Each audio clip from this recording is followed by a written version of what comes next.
Hey, IDS 302.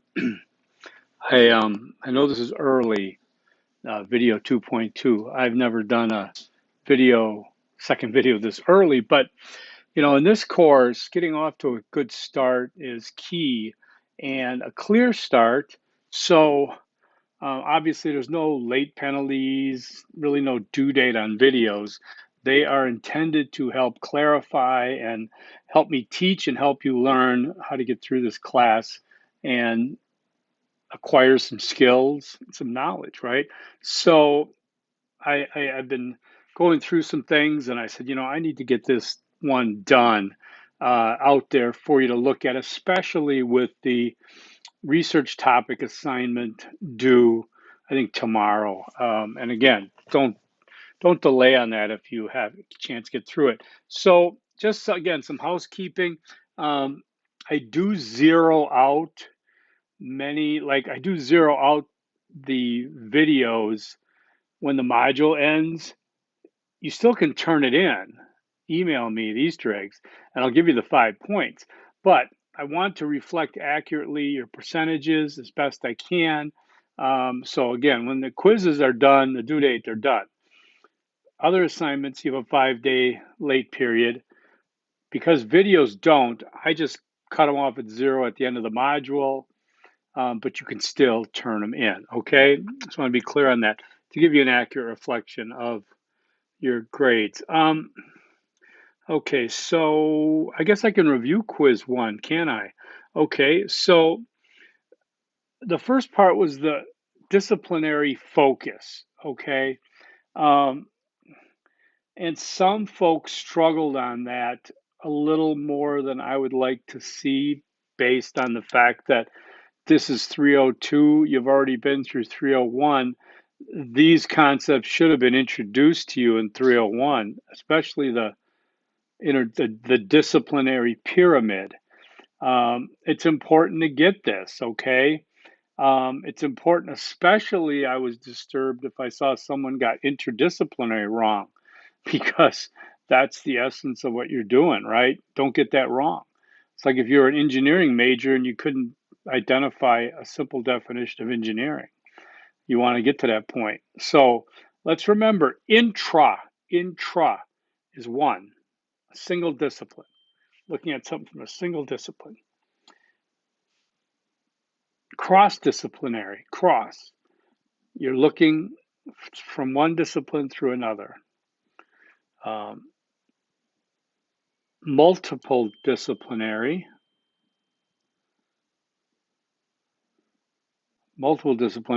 is just having multiple disciplines looking at an issue. Interdisciplinary would be the same as multidisciplinary, except for that one key ingredient, integration. That's what we do. That's why I say IDS equals integration, right? Transdisciplinary, then, trans meaning to go beyond the disciplines. So transdisciplinary would be more of a problem-focused disciplinary investigation. So, for example, you're looking at border issues, especially here in Arizona or something, and you want to look at a transdisciplinary point of view. So you're going to bring in the academics, okay? Political science, right? Cultural studies, refugee studies, cross-border studies. Those are all legit disciplines. But you're going to include non-academic stakeholders. So border patrol officers, business people from down there, Chamber of Commerce, ranchers, farmers, organizations that leave water out there.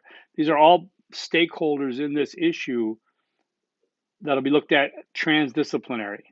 Because remember, the disciplinary, it's academic. Disciplinary is not an occupation, okay? A politician is not political science. A politician is not a discipline. Politician is occupation. It could be a pastor from a church, it can be some activist, right? It doesn't have to be a political science major. Political science is the discipline, okay? So you want to really get clear on that. Now, The other questions I had, what is a discipline, description of a discipline? Again, I want to reemphasize, when I say in your own words, when anybody says in your own words, doesn't mean shut the door. I need to go and just say my own words before I learned anything. No, you learn something. You learn what you're from your readings and things. I don't want you plagiarizing it or direct quoting the whole thing, but I'd like to hear you put these terms in your own words. Okay? So if you're just giving me something that you thought of before you even went to college, it's wrong. A discipline is we can call it a silo of learning, call it the box. When you say thinking outside the box is disciplines. Disciplines are taught specific programs in higher ed. Every college university is different. But if you can get a degree in it, basically, it's a discipline. So even in high school, you had disciplines, right? Whether it was English, reading, PE, history, um, journalism, any of these are disciplines throughout college. You're disciplines. Humanities is not a discipline. Social sciences is not a discipline. Okay. The sciences are not discipline. Those are overarching branches of academia. They house all these disciplines and programs underneath them. Humanities is not a discipline. I mean, there are probably cases where you can get a degree in humanities and humanities may be studied separately. But in this case, there are too many disciplines to choose from for you to put humanities in there. It's confusing. As you will see when you get into that, thinking outside the box, which is, I think, 75 pages of 49 pages of examples, just a list. Okay. So, oh, wait a second. Just can I quick check? My website is done. I've been working so hard on this thing because I've had a website since 2007, and I use this thing called Photocrati, and they upgraded, so my whole website was going to be trash, outdated, not work. So I spent all weekend, like 10-hour days, working on fixing it to basically, and I guess he fixed it now because I have two domains. I wanted to point the same thing. So if you want to look at michaelmufasa.com, that's me and my stuff. Um, but anyways, so looking at then that the discipline, it includes like epistemology, a culture, a behavior, methods, and relationships. Those are very generic terms, but when you break them down to disciplines, they have serious borders, okay, in each discipline, blinders even.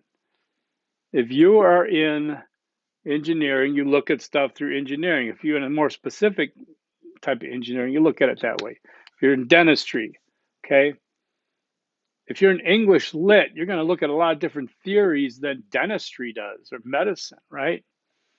So disciplines are basically, you can think of in high school subjects, right? It's a discipline.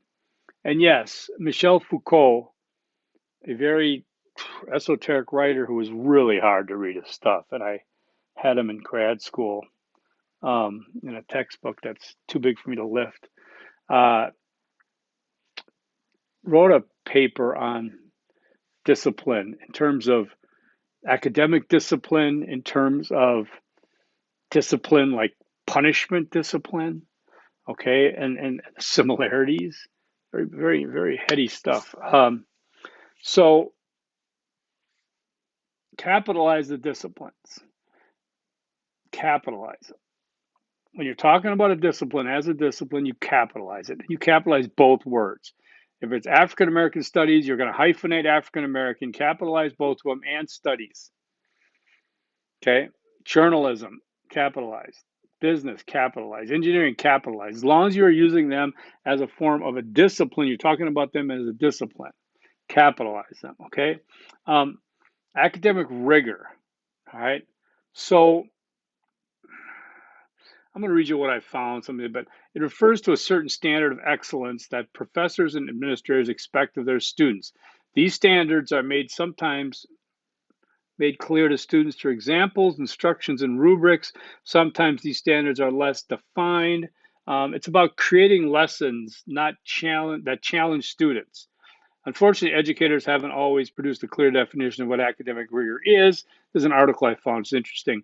Real academic rigor, however, occurs when teachers create challenging lessons that help their students meet those high expectations. Rigor requires active engagement and critical thinking at deep levels. So this is almost, the academic rigor is the instructor to set it up that way that challenges you to work at a level that you can demonstrate academic rigor by how thoroughly you get through the work. Okay.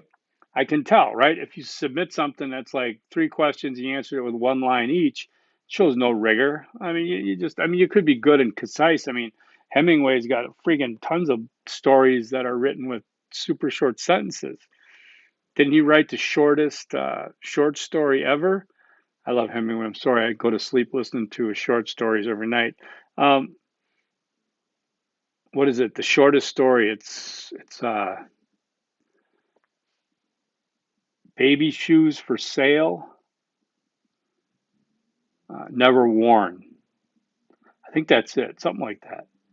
It's like chilling to read that. It's like a story, right? Because it's like, anyways. Um,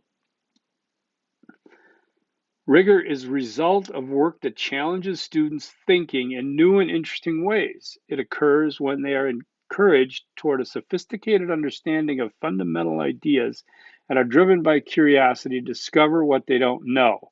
Again, you're at university, this is inherently to be able to say, you're not here just to show us what you know. You're here to learn new things and then to demonstrate academic rigor with those things, right? So, I hope that helps. If you have any comments or concerns or pushback on your quiz score, let me know. Let's talk about it, okay? Easter egg number 1 is going to be, I'm going to make it a little longer than usual, but disciplines are individual silos or boxes of learning. Just want you to remember that, Johnny. Disciplines are individual silos or boxes of learning. Now, what they contain, again, you don't have to write this down, but remember, it's epistemology. That's how we know what we know. What the epistemology of a discipline. Then there's the culture of that discipline. Okay, I mean, what kind of culture is it? Everything has a culture. Your companies have cultures, right? Organizations have cultures. So do disciplines have cultures. Okay. Um, Behavior, certain acceptable behaviors in some disciplines and aren't in the other ones. Methods, so they have different research methods, designs, things that work best, theories that work for them, and relationships. Okay. Do they often work together? Do they work on separate things? I mean, there's a lot of different dynamics to each discipline and how it's worked. Okay. So let's look at the readings from this module from the MALS writing site. Now, I know it's a Master of Arts in Literature, Literary Studies, or something like that, but it's really good because they talk about instead of adhering to the theories and methodologies of a single discipline, academic discipline, e.g., physics, history, political science, your research will integrate the knowledge domains of 2 or more disciplines, 3 in this class, to achieve a multifaceted understanding of an issue, concept, or problem that is only possible by combining disciplinary perspectives. Remember, it has to have complexity. Interdisciplinary scholarship values the disciplines and indeed cannot exist without them. However, to effectively address complex issues, integrating the insights, concepts, and methodological tools of multiple disciplines into an interdisciplinary approach is necessary. Okay, so Alan Repko wrote that interdisciplinarians typically describe the doing of interdisciplinary research as a process rather than method because process allows for greater methodological flexibility. Okay, he's referring to interdisciplinary research as a decision-making process in which um, in which a researcher considers which disciplines with their perspective, viewpoints, tools, and methodologies might be pertinent to the problem. Okay, so because all don't work in all, I mean, obviously, right? So then there's Repko's 10 steps, which is something that I learned right away, but we're using Tanner's, which I didn't know about it. Well, it didn't exist in undergrad, but it works best in this class. Okay, so then Repko lists characteristics of interdisciplinary research and writing about heuristic, iterative, reflexive. Look at these, absorb these, because you'll get a better context of what you're doing here. There's disciplinary bias to consider. Okay, we all have that. All right, I'm an African studies academic. I have bias that reflects that. Jeez, I got like stuff underneath my laptop. Um, Disciplinary jargon. Okay, uh, or nomenclature, right? I don't know if I told you this, but like example, if I say, build me a bridge. Now, if you're a dentist, you're going to build me a bridge. If you're an engineer, you're going to build me a bridge over a highway. And if you're a musician, you're going to build me a bridge across the music, whatever it is. But you understand the jargon and the specifics that's differing there, and personal bias. So now Brian McCormick's writing, he mentions Da Vinci, and I want you to remember Da Vinci, okay, Leonardo. Especially he's mentioned in the text as a polymath. Remember it for the quiz. Um, so he talks about your task as an interdisciplinarian, if you want to be able to claim to do this thing called interdisciplinary thinking, is to develop depth in your chosen disciplines and to expand your expertise by adding more areas of knowledge. All right. So while Brian emphasizes more in terms of expertise in your existing areas where you haven't really had that yet, but you have enough, okay, that gets you through. Okay. So you're already well on your way because life is not just about having knowledge in one or other discipline. Interdisciplinary thinking is also about thinking outside the box also being perspective, not just a particular discourse or even a particular epistemology. Think outside the box is considering, critical thinking and looking around something that to see if different points of view before you make any critique, right? Now, Leedy is the attachment that I have from the text about research, what it is. And these are so important because this is what I want you to understand more than anything, especially at the beginning of this class, okay? Research is not merely gathering information. That's not research. Leedy has some great examples in there. Make sure you read this. It's not merely gathering information. You think it is because that's kind of the way we are. I'm just doing research. No, you're not. Not at this level. Research is not merely rummaging around for hard to find information. Okay? It's not an exercise in self enlightenment. Okay? If your paper is peppered with, I want to do this because I want to do this because I want to do this because I want to do this. No, I mean, like I said, facts, please. It's not about merely transferring information from one location to another. It's not transferring information from a database onto your paper. That's not research. Okay. So, from the world of mere transportation of facts to the world of interpretation of facts is the distinction between non research and research. Okay. So, remember, it's the interpretation of facts.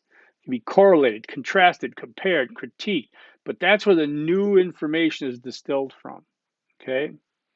So you want to look at what research is on page 2, and then he talks about the research cycle 1 through 7. Okay. Now, by the way, Easter egg number 2, research is an interpretation of facts. Now, this is a simplistic meme statement, but it's a hardwiring statement to differentiate you from what research is not. Okay, I can say research is not trying to figure out what car to buy. It's not about planning a trip to Europe. It's an interpretation of facts at a scientific level, academic level. Okay, so quiz 2 that's coming up. You notice I made a change. I added in chapter 5 because there's a couple of questions, but I gave you guys, you have till Sunday. I gave an extra 15 minutes on the quiz, so it's an hour for 30 questions. That means you got 2 minutes a question. What do you got? 13 are multiple choice, and I got it up here. 13 are multiple choice.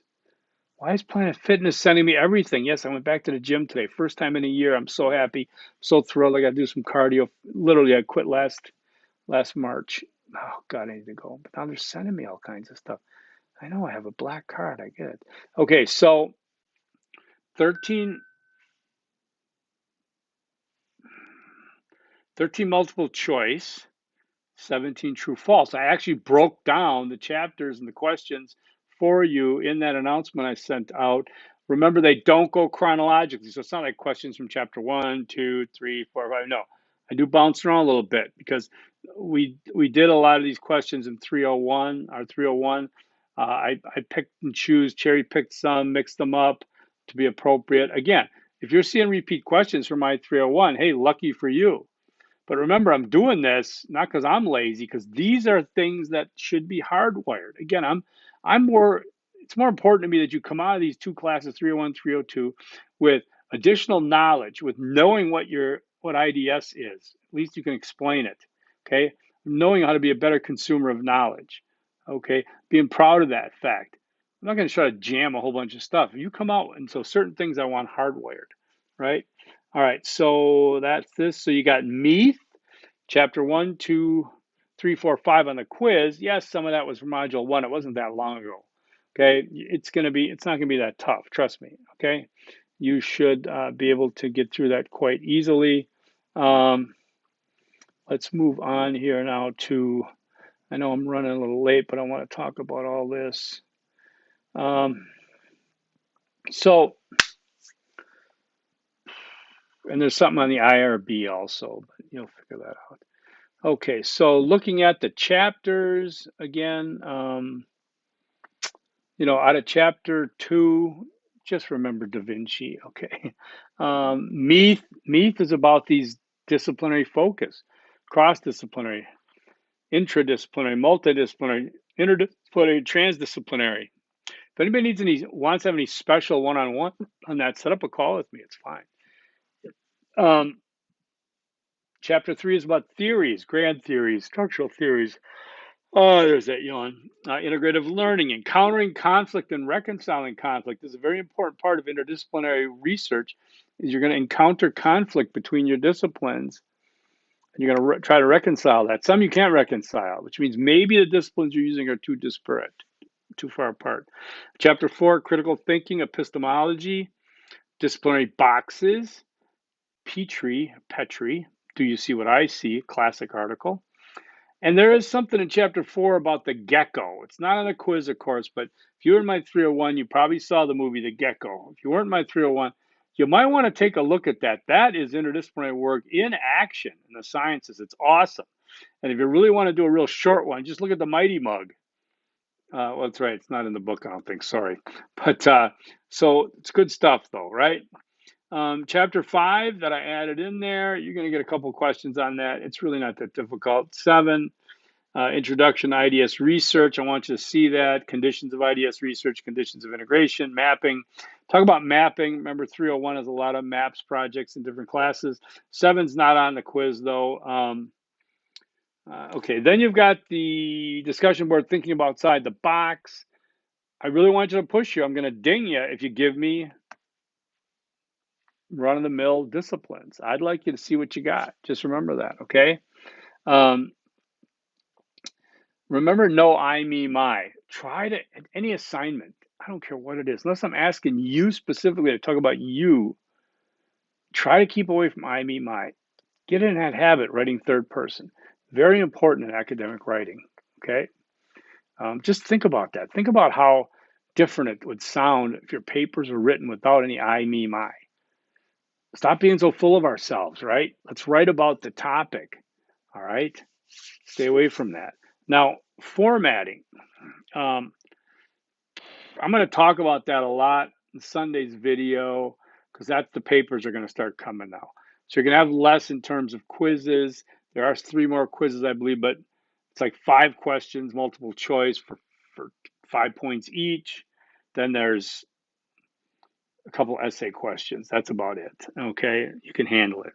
So we're going to start driving harder with the papers, with the steps. Now, this is where we get into your topic that's coming up. Remember, okay, the overarching question for everyone is, what are the opinions, perceptions, and experiences regarding blank revealed in a survey of random adults? So if you have, what are some of the opinions, perceptions, and experiences regarding CBD products and use, comma, revealed in a survey of random adults, question mark. Think about these. That's your research project. I'm sorry. It's just good for this course. I'm not saying, oh my God, yeah, you can ask us about anything, but you're at a crawling stage of research. Think of it that way, right? You're born and and now you're going to do research. So let's say you're learning how to be a pilot. Am I going to take you to a 747? No. You're going to go on a simulator. Then you're going to go do a walk around. You're going to sit in the cockpit of a Cessna. Maybe you'll get up. You'll get out on there, right? I know because I've done that. So this is like you're crawling. So you want to be a marathon runner. First, as a kid, you got to learn how to crawl. Then as a toddler, you're kind of wobbling, walking, right? Then you can kind of jog a little bit, run, but then you can kind of skip too. And then you run, and then you can sprint, right? We're not going to sprint here. And this is the issue with this course. My students are ambitious. I'm glad. I like that, okay? But you're not going to resolve climate change, sustainability issues. You're going to keep it humble. Research is humble. Tamper it down. So in this case, we just want to get a snapshot of random adults and their opinions, perceptions, and experiences about your topic. So when you choose that big topic, remember that. If you write that question, by the way, what are some of the blah, blah, blah, blah, and fill in your blank, then when you submit it, your topic, then I know that you know, and that's going to help me a lot. I mean, if you don't do it, I get it. I'm going to write it for you. But I want you to know that's where you're headed, okay? So if you choose Second Amendment or gun rights, you're going to think and keep that in your mind that at the end of the day, you're going to be asking people questions about these things. So the research that you're going to look at in these steps is going to be, and I'm going to go a hair long, but I want to be really clear on this. So if I get into the specifics of the Tanner model, so step one, you're going to do next week, you're going to define a complex issue or problem, be specific, provide background information concerning the issue or problem. So what you're going to do is you're going to use sources, primary, peer-reviewed sources. Define the issue that you've chosen, the complexity of it. It could be the general issue. It can also talk about more specifics. It's going to show some facts about it. They're going to be backed up, okay? And that's it. It's not a big paper. It's not a lot of points, but that's step one. Step two, the following week, you're going to just define interdisciplinary approach. So what does it have to be? That means it has to be complex, right? And what meaningful questions can you ask about the issue problem, okay? So for example, I go back to Second Amendment, what meaningful questions I can say, Second Amendment rights were born with this country and the Constitution. As time has gone on and weapons have evolved and our society has evolved, what does it mean to have gun rights? How does that look across the board blanket? So you're asking questions like that, right? And how are those questions interdisciplinary? What makes them meaningful? That's step two. And again, all these I want to see sources cited. Step three, you're going to do an annotated bibliography. Step three is locate multiple sources of relevant disciplinary knowledge, information, and perspectives that will address the issue problem. So you're going to go in the ASU library online. I'm going to explain all this stuff to you. And you're going to look at research that came before you, and you're going to see what works. And then you're going to write a very formatted annotated bibliography. And then in step four, critically analyze common disciplinary insights, conflicts, and patterns of connection. I'm going to go through that sample paper, but you're all going to put together your survey, probably a little before that. I'll show you how to do that. And then step five, create and discuss an integrated framework that provides for a holistic understanding of the problem issue. That's where you put together your data, you put together your idea, and what did you learn? What interpretation of the facts, right? All right. So this is where we're going to start going here, and the papers are going to start rising in point value, right?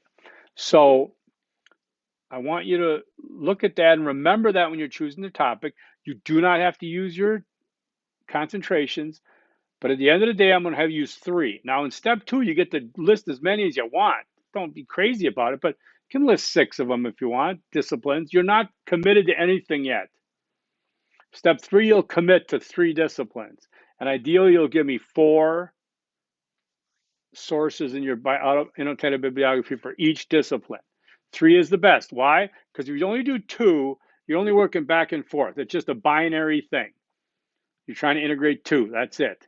If you did 4, now you got to compare 1 to 2, 1 to 3, 1 to 4, 2 to 3, 2 to 4, 3 to 4.